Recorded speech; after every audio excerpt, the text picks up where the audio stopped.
ခံစားရပါတယ်နောက်ဆုံးတော့လေမင်းငါကိုချမ်းထားခဲ့အချစ်ခုတွေကိုမငိုချင်လေပဲမင်းကြောင့်နဲ့ကိုငိုခဲ့ရတယ်မင်းဘဝမှာနာကျင်မှုများမရှိစေအဝေးကနေစူကြောင်းပေးပါတယ်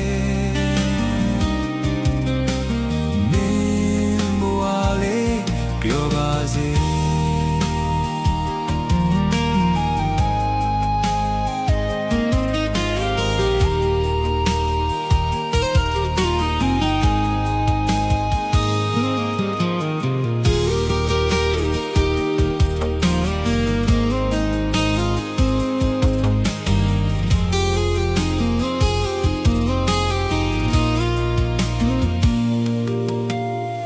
ဆွဲလာချစ်ခဲ့တော့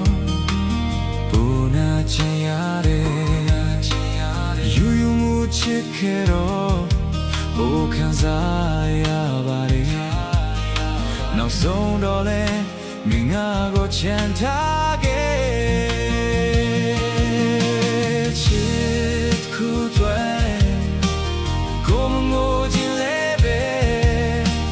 မင်းချောင်းနဲ့ကိုငို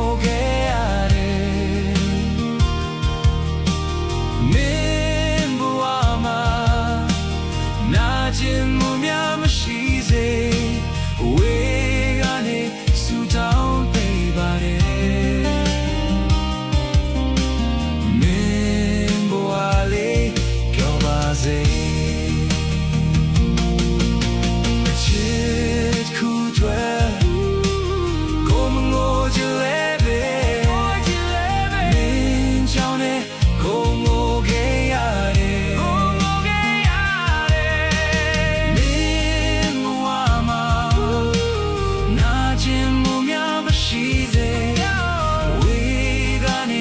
စူကြောင်းပေးပါတယ်